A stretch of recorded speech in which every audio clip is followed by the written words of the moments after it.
Un seul verset a changé l'histoire du monde. Quand Moïse a prononcé ces mots sur les plaines de Moab, il n'enseignait pas juste une doctrine, il révélait le secret de l'univers lui-même. Écoute, Israël.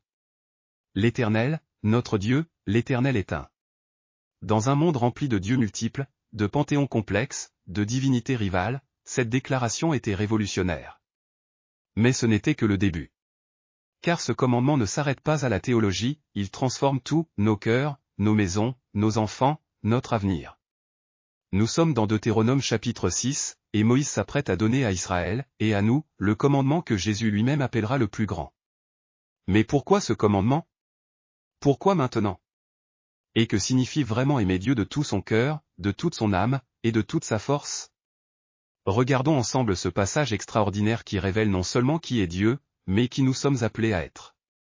Car dans ce commandement se cache le secret de la vie elle-même. Lisons ensemble ces paroles puissantes de Deutéronome 6, versets 1 à 9, voici les commandements, les lois et les ordonnances que l'Éternel, votre Dieu, a commandé de vous enseigner, afin que vous les pratiquiez dans le pays dont vous allez prendre possession, afin que tu craignes l'Éternel, ton Dieu, en observant, tous les jours de ta vie, toi, ton fils, et le fils de ton fils, toutes ces lois et tous ces commandements que je te prescris, et afin que tes jours soient prolongés. Tu les écouteras donc, Israël, et tu auras soin de les mettre en pratique, afin que tu sois heureux et que vous multipliez beaucoup, comme te l'a dit l'Éternel, le Dieu de tes pères, en te donnant un pays où coule le lait et le miel. Écoute, Israël. L'Éternel, notre Dieu, l'Éternel est un. Tu aimeras l'Éternel, ton Dieu, de tout ton cœur, de toute ton âme et de toute ta force. Et ces commandements, que je te donne aujourd'hui, seront dans ton cœur. Tu les inculqueras à tes enfants, et tu en parleras quand tu seras dans ta maison, quand tu iras en voyage, quand tu te coucheras et quand tu te lèveras.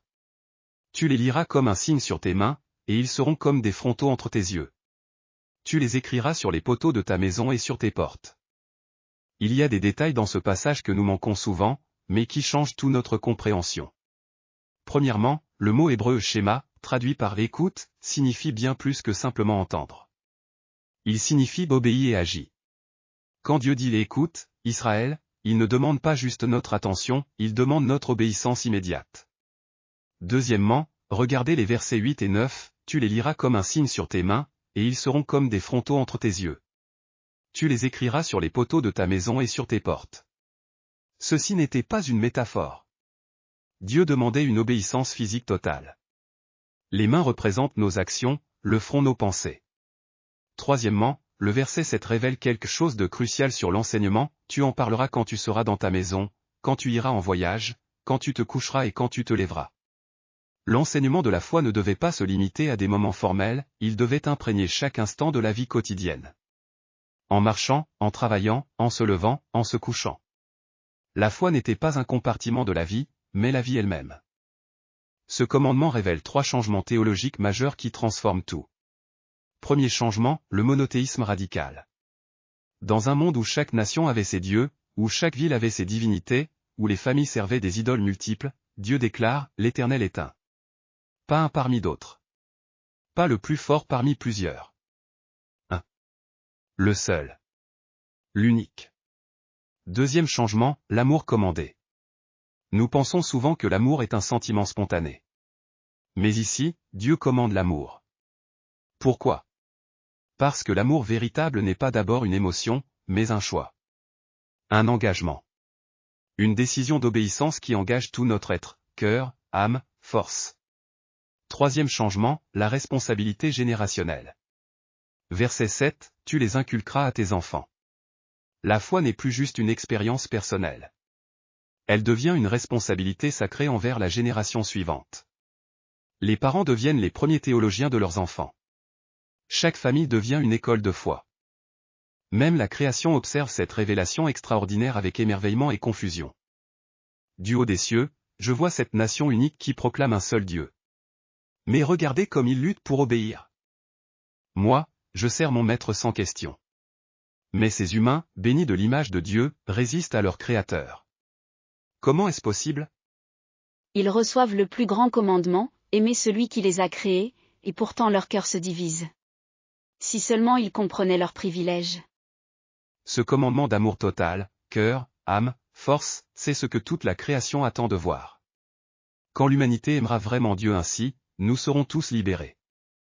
Et ces enfants qu'ils doivent enseigner, l'avenir dépend de cette transmission. Chaque famille qui obéit bénit toute la création. Alors, comment ce commandement ancien transforme-t-il notre vie aujourd'hui? Premièrement, examinons notre amour pour Dieu.